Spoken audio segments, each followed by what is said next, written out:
నమస్కారం టీవీ7 న్యూస్ కి స్వాగతం. హెడ్లైన్ చూద్దాం. రామచంద్రపురం గ్రామంలో ఎరుకల కాలనీకి చెందిన మైనర్ బాలికపై అత్యాచార యత్నం. దొంగ ఓట్లు వేస్తే తాట తీస్తామంటున్న పోలీసులు. త్రుటిలో తప్పిన ప్రమాదం. ప్రజల ఆశీస్సులతో రాబోయేది కూటమేనని అనకాపల్లిలో కొనతాల రామకృష్ణ అన్నారు. ప్రజలు అధిక సంఖ్యలో ఓటింగ్లో పాల్గొన్నారని తెలిపారు. అనకాపల్లిలో జనసేన, టీడీపీ, బీజేపీ తరఫున పోటీ చేసిన తనకు మద్దతు తెలిపిన ప్రజలందరికీ కృతజ్ఞతలు తెలిపారు. లైన్లో ఉండే ఓటు వేసి వెళ్ళారు.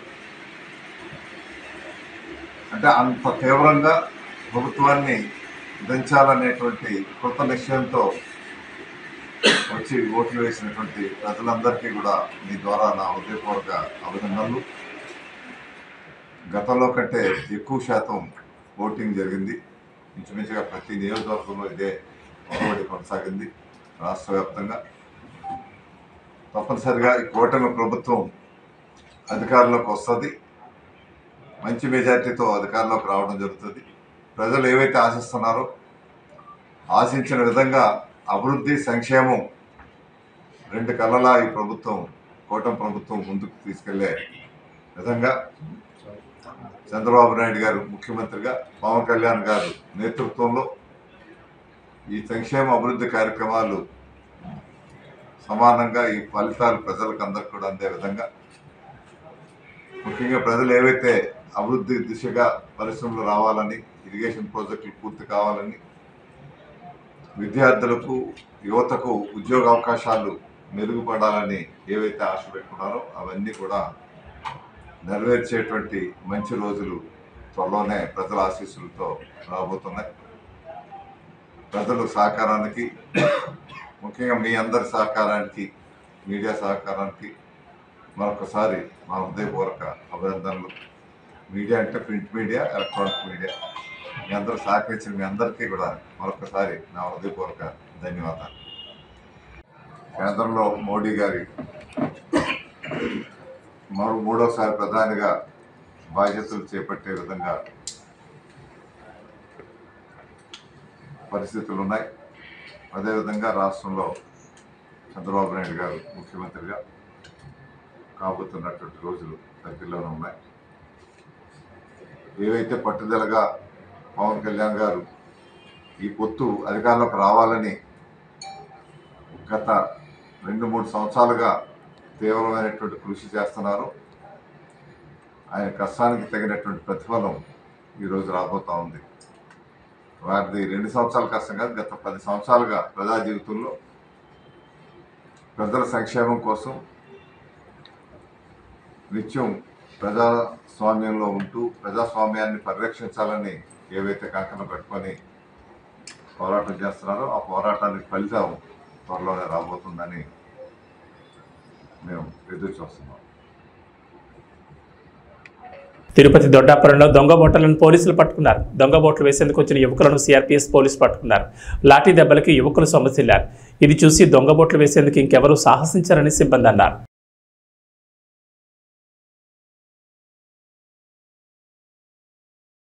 సొంతూరుపై మమకారం, ఓటు వెయ్యాలనే దృఢ సంకల్పం, పిల్లా చెల్లతో ఇంటిల్లి పాతి స్వస్థలాలకు ఇచ్చేశారు.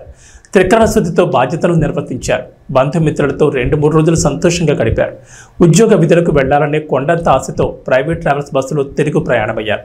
అంతలోనే మృత్యు టిప్పర్ రూపంలో దూసుకొచ్చి బస్సు డ్రైవర్తో సహా 4 నిండి ప్రాణాలు పలుకుంది.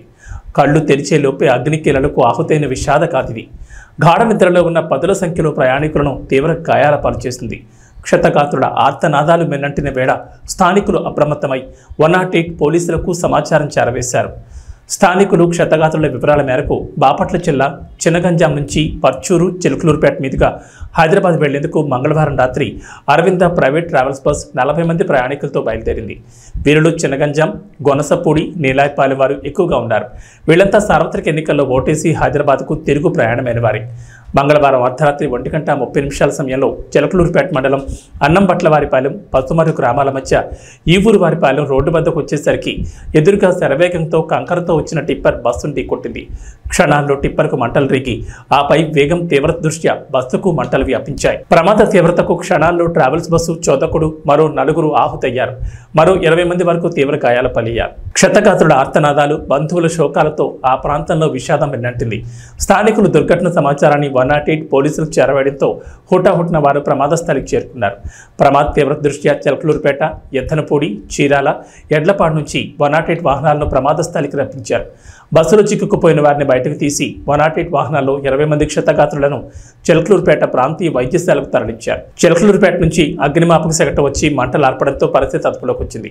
బైపాస్ వర్క్ జరుగుతుండడం, తార్ రోడ్డుపై మట్టి భారీగా పేరుకుపోవడం, టిప్పర్ వేగంగా దూసుకురావడం, టిప్పర్ చోదకుడు వేగాన్ని నియంత్రించలేకపోవడం ప్రమాదానికి కారణమైనట్లు తెలుస్తోంది.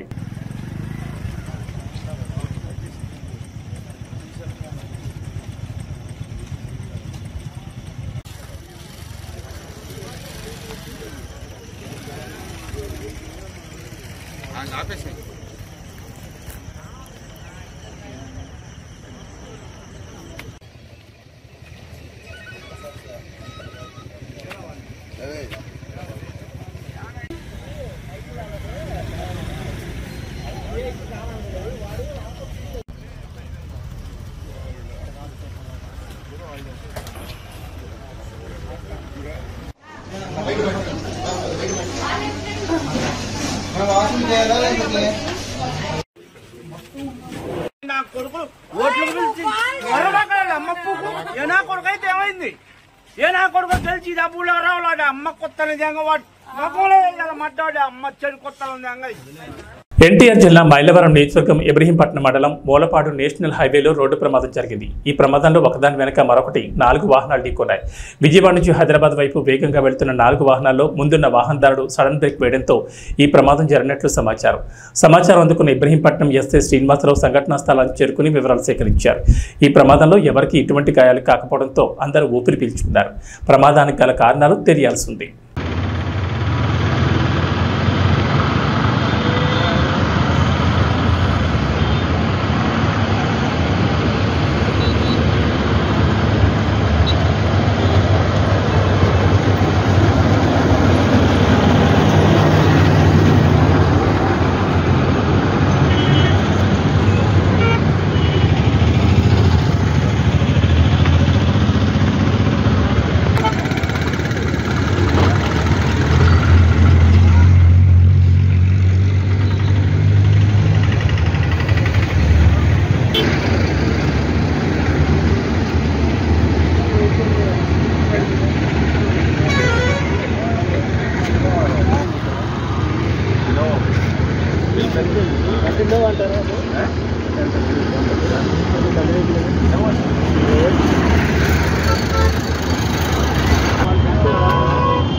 ఎన్నికల కోడ్ అమల్లో ఉండగానే మాజీ ముఖ్యమంత్రి రాజశేఖర రెడ్డి విగ్రహానికి ముసుగు తొలగించి అధికార పార్టీ నాయకులు సంబరాలు చేసుకుంటున్నారు.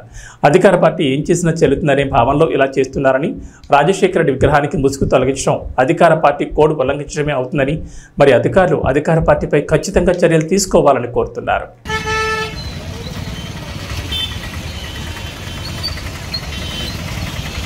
ఎన్టీఆర్ జిల్లా ఏకొండూరు మండలం రామచంద్రపురం గ్రామంలో ఎరుకల కాలనీకి చెందిన మైనర్ బాలికపై అత్యాచారయత్నం చేసిన నిందితుడిని వెంటనే అరెస్ట్ చేయాలని, బాధితురాలికి వెంటనే న్యాయం చేయాలని పోలీస్ స్టేషన్ వద్దనే బైఠాయించారు.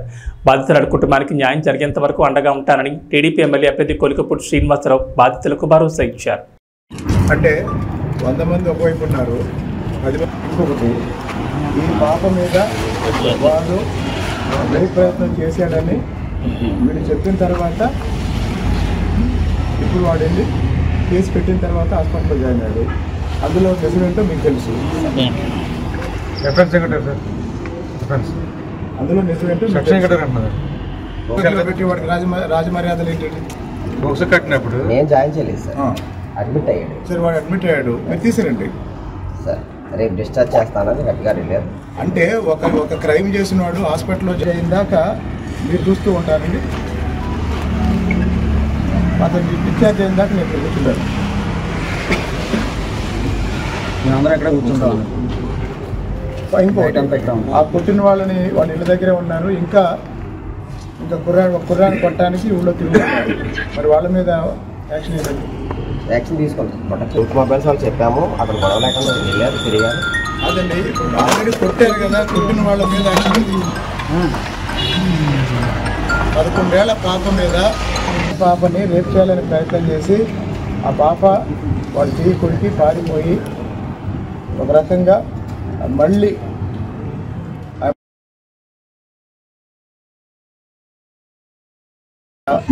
బాధితురాలి బంధువుల్ని తలను పగలగొట్టారు.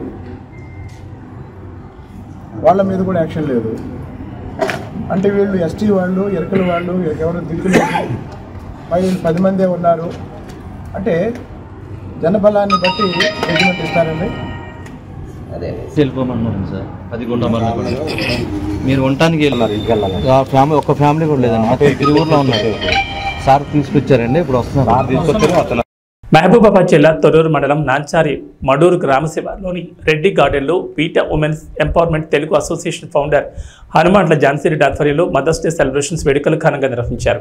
ఈ కార్యక్రమంలో పాలకుర్తి ఎమ్మెల్యే మామిడాల యశస్విరెడ్డి పాల్గొన్నారు. అనంతరం మాట్లాడుతూ తల్లి ఎప్పుడైనా పిల్లలను మంచిగా చూసుకుంటుందని, పిల్లలు కూడా తల్లిదండ్రులు మంచిగా చూసుకోవాలని అన్నారు. మా అత్తమ్మ నాకు తల్లితో సమానమని, ఇక్కడికి వచ్చి పోటీ చేసే క్రమంలో నాకు నాపై నమ్మకం ఉండేది కాదని, మా అత్తమ్మ ఒక తల్లిగా ధైర్యం కల్పించి నడిపించిందని గుర్తు చేశారు.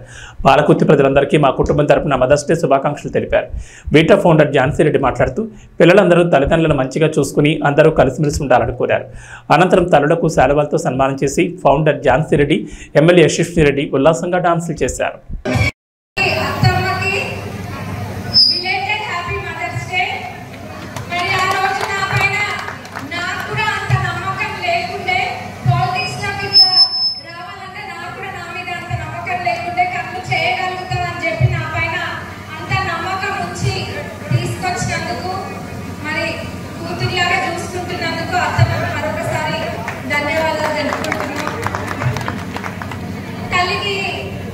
తల్లికి ఎప్పుడైనా ప్రత్యేకంగా కృతజ్ఞతలైన ఇట్లాంటివి చెప్పిన అవసరం లేదు. తల్లి ఎప్పుడైనా పిల్లలని చల్లగానే చూడాలనుకుంటుంది. మరి మీరందరూ కూడా మమ్మల్ని అదే విధంగా ఆరాధించి ఆ రోజు కంటతడి పెట్టుకుంటే మీ బిడ్డలు, మీ మనుషులు కంటతడి పెట్టుకున్నట్టుగా మీరందరూ కూడా బాధపడ్డారు. మరి మీ ప్రేమ అది మేము ఎన్ని జన్మలు ఎత్తినా కానీ అది మాకు అంత ప్రేమ దొరకదు. ఎన్ని కోట్లు పెట్టినా కానీ అంత ప్రేమ దొరకదు. మరి పాలకుర్తి ప్రజలు అందరూ మా కుటుంబం. మరి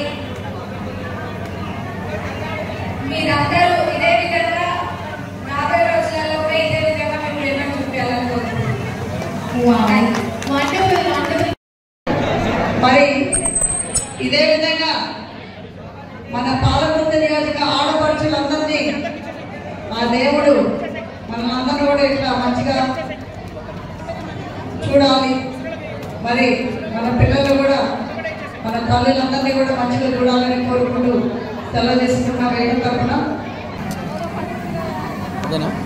పెట్టండి కొద్దిగా వాయిస్ కట్టింది.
సెలబ్రేషన్ చేసుకుంటున్నారు.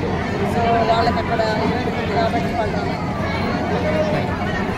చంద్రగిరి నియోజకవర్గ తెలుగుదేశం పార్టీ అభ్యర్థి పులివర్తి నానిపై దాడికి పోలీసుల వైఫల్యమే కారణమని మాజీ మంత్రి అమర్నాథ్ రెడ్డి అన్నారు. ఈ సందర్భంగా ఆయనను పరామర్శించారు. తిరుపతి శ్రీ పద్మావతి మహిళా వర్సిటీలో స్ట్రాంగ్ రూమ్ పరిశీలనకు మంగళవారం వెళ్లిన పులివర్తి నానిపై విచక్షణారహితంగా దాడి చేయడంతో ఆయన గాయపడి అపస్మారక స్థితికి చేరుకోవడం స్విమ్స్కి తరలించారు. అక్కడ చికిత్స పొందుతున్న ఆయనను మాజీ మంత్రి అమర్నాథ్ రెడ్డి, చిత్తూరు ఎంపీ అభ్యర్థి దగ్గుమల్ల ప్రసాదరావు, పోతలపట్టు ఎమ్మెల్యే అభ్యర్థి మురళి తదితరులు కలిసి పరామర్శించారు. అనంతరం మీడియా సమావేశంలో దాడిని ఆయన ఖండించారు.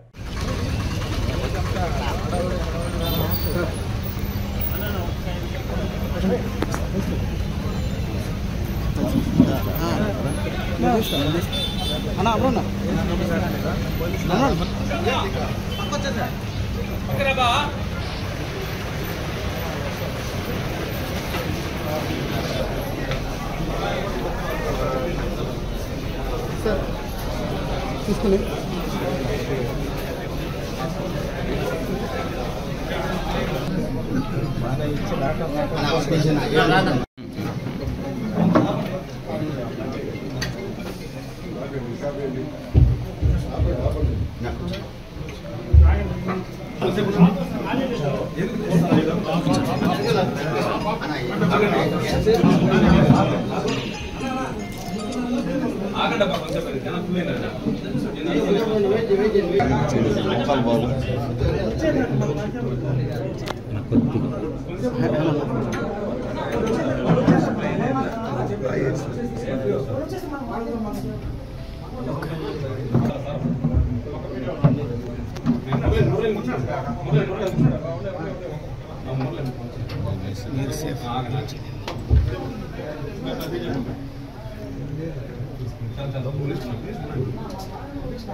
ఓకేనా ఓకేనా ఓకేనా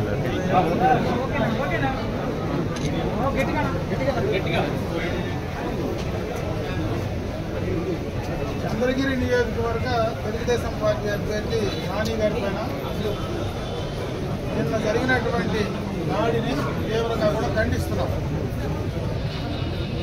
ఇది ప్రజాస్వామ్యంలో కరెక్ట్ అయినటువంటి పద్ధతి కాదు. రాష్ట్ర వ్యాప్తంగా జగన్మోహన్ రెడ్డి ప్రభుత్వానికి, ఆ నాయకులకు ఈ ఎన్నికల్లో ఓడిపోతామనేటువంటి భయం క్లియర్ కట్గా నిన్న జరిగినటువంటి సంఘటనను ఒకసారి చూస్తే మనకు అర్థమవుతుంది. మన ప్రాంతంలో ఎప్పుడు కూడా ఇటువంటి రాజకీయాలు లేవు. అందున ఇక్కడ ముఖ్యంగా చంద్రగిరి కానీ తిరుపతిలో కానీ ప్రశాంతంగా ఉండేటువంటి ప్రాంతం. ఇక్కడ ఒక ఫ్రాక్షన్ రాజకీయాల్లాగా తీసుకొచ్చేటువంటి పరిస్థితి ఈరోజు వైఎస్ఆర్ ప్రభుత్వం నడుస్తాం. పోలీస్ యంత్రాంగాన్ని కూడా మేము కోరుకుంటున్నాం. ఖచ్చితంగా పోలీసు కూడా సక్రమంగా సరైనటువంటి సమయంలో స్పందించడం లేదు. నిన్న జరిగినటువంటి దాడి సందర్భంగా నాని ఇప్పుడే లోపల మాట్లాడాడు. జరిగిన విషయాలన్నీ కూడా చెప్పడం కూడా జరిగింది. పోలీసుకు ఇన్ఫార్మ్ చేసినా కూడా సక్రమంగా సరైన టైంలో వాళ్ళు అలర్ట్ కాలేదు, రాలేదు అనే క్లియర్ కట్గా ఆయన చెప్పడం జరుగుతూ ఉంది. గత ప్రభుత్వంలోనే అక్కడ ఉన్నటువంటి డిఎస్పీనో సిఐనో వేశారు. వాళ్ళు పూర్తిగా ఎన్నికలు నిష్పక్షపాతంగా జరపడంలో కానీ, అదేవిధంగా అక్కడ ఏనాటి అల్లర్లు కూడా జరగకుండా శాంతియుతంగా ఎన్నికల ప్రక్రియ అయిపోయిన తర్వాత ఈ రకమైనటువంటి పంట జరగడం అనేది నిజంగా రాష్ట్ర ప్రజలందరూ కూడా గమనిస్తూ ఉన్నారు. ఇక్కడే కాదు, నిన్న అన్ని నియోజకవర్గాల్లోనూ ఇదే రకమైనటువంటి పంట. పలమనేరు నియోజకవర్గంలో అయితే రాత్రి ఎన్నికలైన తర్వాత కొడితే ఇప్పుడు రోయ్ హాస్పిటల్లో ఇంటెన్సివ్ కేర్లో తీసుకొచ్చి పెట్టారు. అంటే ఒకటి కాదు, అన్ని నియోజకవర్గాల్లో పొంగనూరులో చూస్తే అక్కడ ఒక రకం, తిరుపతిలో చంద్రగిరిలో చూస్తే ఇక్కడ ఒక రకం, ప్రశాంతంగా ఉండే కుప్పం పలమనేరులో కూడా ఇటువంటి రాజకీయాలు తీసుకొస్తూ ఉంటే జగన్మోహన్ రెడ్డి విధానాలు ఆ యొక్క పార్టీకి సంబంధించినటువంటి నాయకులు ఏ రకమైనటువంటి ఆలోచన ధోరణి ఉందో మరి అర్థం చేసుకోవాల్సినటువంటి పరిస్థితి ఉంది. దీన్ని పూర్తిగా కూడా ఖండిస్తున్నాం. మేము మళ్ళీ కూడా పోలీసు ఎవరైతే తెలుగుదేశం పార్టీ నాయకులు ఉన్నారో వాళ్ళందరినీ తీసుకొచ్చి ముందస్తుగా మైండ్ ఓవర్ చేసి స్టేషన్లో కూర్చోబెడుతున్నారు. ఎందుకు కూర్చోబెడుతున్నారో అర్థం కావడం లేదు. అంటే ఒక భయానకమైనటువంటి వాతావరణాన్ని ఎన్నికలు అయిపోయిన తర్వాత కూడా సృష్టించేటువంటి ప్రయత్నం చేస్తూ ఉంటే ఎక్కడికి వెళ్తున్నారని అడుగుతూ ఉన్నారు. ఎవరి నాయకుల్ని మీరు ఇబ్బంది పెట్టద్దండి. మేము ఎవరం కూడా ఎప్పుడు ఎన్నికల్లో హింసకు తావు లేకుండా చేసినటువంటి సందర్భం ఉంది. ఈరోజు మా నాయకులందరినీ తీసుకెళ్లి మీరు స్టేషన్లో పెట్టి బెదిరించే కార్యక్రమం చేస్తే ఎంత మాత్రం సబబుని అడుగుతా ఉన్నా. అదేవిధంగా ఈరోజు వైఎస్ఆర్ కాంగ్రెస్ పార్టీ నాయకులు మొత్తం కూడా దాడికి పాల్పడినటువంటి వాళ్ళు, దాన్ని వెనక ఉండేవాళ్ళు, వాళ్ళందరినీ కూడా ఇమ్మీడియట్గా అరెస్ట్ చేయండి. ఆ ఇద్దరు ముగ్గురిని తీసుకొచ్చి లోపల పెట్టడం కాదు, నిజంగా ఆ దాడికి వెనక ఎవరైతే మొత్తం చేశారో దాన్ని ఇమీడియట్గా కంట్రోల్ చేస్తే కానీ ఇవన్నీ కూడా బయటకు రావు. ఒక జడ్పీటీసీ సభ్యుడు భర్త కూడా డైరెక్ట్గా ఒక ప్రజాప్రతినిధి భర్త ఒక సర్పంచ్ ఆ రకంగా ఇదే దాడిలో పాల్పంచుకొని డైరెక్ట్గా నేరుగా వచ్చి సోడా పుట్టిన బీర్ సీసాలతో వేయడం, సమ్మెట్లు తీసుకొచ్చుకోవడం, మారణాయుధాలు తీసుకొచ్చి ఒక అభ్యర్థిని చంపే ప్రయత్నం చేస్తే ఎంతకంటే దారుణం ఉంటుందో. అది కూడా స్ట్రాంగ్ ముందర మహిళా యూనివర్సిటీలో పట్టణ నడిగుడ్డులో ఇటువంటి సంఘటన చేస్తే మరి ఏం మెసేజ్ ప్రాంతానికి ఇస్తున్నది అర్థం చేసుకోవాలా. దీనికి మొత్తం కూడా యంత్రాంగం ఇమ్మీడియట్గా అప్రమత్తం కావాలా. ఇమ్మీడియట్గా అటువంటి సంఘ వ్యతిరేక విద్రోహులను ఇమ్మీడియట్గా అరెస్ట్ చేసి వాళ్ళని లోపల పెట్టాలి. అంతేగాని తెలుగుదేశం పార్టీకి సంబంధించినటువంటి వీళ్ళని తీసుకెళ్లి లోపల పెట్టే పరిస్థితి ఏందని ఈరోజు మేము ప్రశ్నిస్తున్నాం. ఖచ్చితంగా ఈ దాడిని ఖండిస్తున్నాం. మీరు ఎప్పటికైనా పోలీస్ యంత్రాంగం, అధికార యంత్రాంగం ఇమ్మీడియట్గా దాన్ని కంట్రోల్ చేసేటువంటి ప్రయత్నం చేయకపోతే తప్పకుండా తెలుగుదేశం పార్టీ శ్రేణులు బయటకు వచ్చి రోడ్లపైకి వచ్చి నిరసన చెప్తారు. మరి దాన్ని ప్రతిఘటించేదానికి అందరూ కూడా సిద్ధంగా ఉన్నారు. ఎవరు భయపడేటువంటి పరిస్థితి లేదు. ఏదో చంపేస్తామనో లేదంటే ఏదో చంపే ప్రయత్నం చేస్తానో అంటే ఇంట్లో కూర్చునే పరిస్థితి అయితే లేదు. ఖచ్చితంగా దీనికి ఫలితం పర్యవసానం అనుభవించక తప్పదని చెప్పి ఈ సందర్భంగా తెలియజేస్తారు. ఎన్డీఏ కూటమి అభ్యర్థి వసంత కృష్ణ ప్రసాద్ ఎన్నికల అనంతరం ఇబ్రహీంపట్నం మండలంలోని దొనబాడ నుంచి మొదలై చెలుకూరు, దాములూరు, కోటుకలపూడి, కేతనకొండ, మూలపాడు, చూపూడి, తుమ్మలపాలెం, గుంటపల్లి, ఏలప్రోలు గ్రామాల్లో పర్యటించి నాయకులు, కార్యకర్తలతో సమీక్ష నిర్వహించారు. తన కోసం కష్టపడిన తెలుగుదేశం, జనసేన, బీజేపీ కుటుంబ సభ్యులందరికీ పేరు పేరున కృతజ్ఞతలు తెలిపారు.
దయచేసి అందరూ కూర్చోవాలండి.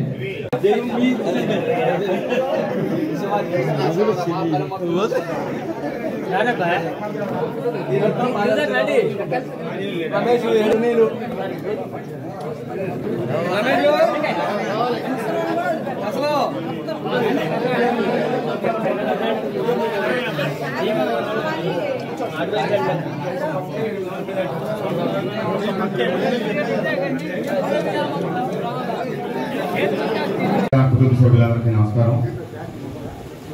నా కోసం, పార్టీ కోసం, చంద్రబాబు నాయుడు గారి కోసం మీరు పడ్డ శ్రమ, ఎండాకాలం అని చూడకుండా మీరు తీసుకున్న శ్రమ, నాకు మీరు అందరూ అందించిన సహకారం, మీకు ధన్యవాదాలు చెప్పి వెళ్ళాలని చెప్పి రావడం జరిగింది. మీ ఊరికి తగ్గట్టు, పార్టీకి మీకున్న మద్దతుకు తగ్గట్టుగా అన్ని చోట్ల ఏదో 10 మంది 20 మంది అట్లా కలిసి వస్తూ ఉంటే మళ్ళీ ఇది మీ ఊర్లో ఏదో ఈ కౌంటింగ్ తర్వాత జరిగే కార్యక్రమం మీరు ముందే పెట్టేసినట్టుగా జరుగుతుంది. ఏమైనా నా కోసం, నా గెలుపు కోసం, పార్టీ గెలుపు కోసం, పార్టీని ప్రధాన వేసుకొని మోసిన మీ అందరికీ, పెద్దలకి, చిన్నలకి అందరికీ నా హృదయపూర్వక ధన్యవాదాలు, నమస్కారాలు. తప్పకుండా రేపు 4వ తారీఖు ఈ రాష్ట్రంలో మనకు మంచి జరుగుద్దని, మన పార్టీకి మంచి జరుగుద్దని పూర్తి ఆశాభావంతో ఉన్నాను. మనంన్నిటికంటే మొట్టమొదటి ముఖ్యం మనకి చంద్రబాబు నాయుడు గారు ముఖ్యమంత్రి కావడం. అదే ఈ రాష్ట్రానికి అత్యవసరం. అదే ఈ రాష్ట్రానికి తప్పకుండా భగవంతుడు ఆశీస్సులతో అమావాస్య పౌర్ణములు ఎప్పుడు శాశ్వతం కాదు. అమావాస్య గడియలు వెళ్ళిపోయింది, పౌర్ణమి గడియలు ఈ రాష్ట్రానికి మొదలైనవి అని ఆశాభావంతో మన నియోజకవర్గంలో కూడా మీ అందరి కృషి, కష్టం, భగవంతుడి దీవెనలతో మనం ఖచ్చితంగా గెలవబోతా ఉన్నాం. కాకపోతే ఈ మెజార్టీలు ఇవన్నీ నేను గడిచిన ఎన్నికల్లో కూడా ఎక్కడ నోరింపు మాట్లాడేవాడిని కాదు. ఎందుకంటే దానికి బేసిక్గా ఫండమెంటల్గా నేను ఎగరేస్తూ ఇది మెజార్టీల గురించి మాట్లాడటం, కేవలం గెలుపోవడం. ఎందుకంటే మన మెజార్టీల గురించి మాట్లాడాలంటే ప్రజలను కించపరిచినట్టు కొంతమంది భావిస్తారు. అందుకని చెప్పి నేను గౌరవప్రదంగా ఇప్పుడు ఇంతవరకు నా జన్మలో ఒక్కరోజు కూడా మెజార్టీల గురించి మాట్లాడాల. మనం భగవంతుడి దయతో, మీ అందరి ఆశీస్సులతో, కష్టంతో గెలవబోతున్నాం, గెలుస్తున్నాం. చంద్రబాబు నాయుడు గారిని ముఖ్యమంత్రిని చేసుకోవడానికి ఈ నియోజకవర్గం కూడా జైగొట్టబోతా ఉందని చెప్పి ఆశిస్తూ, ఆకాంక్షిస్తూ మీ అందరికీ నా మరీ కృతజ్ఞతలు, ధన్యవాదాలు. నమస్తే. ఇవి బులెటిన్ విశేషాలు. నమస్కారం.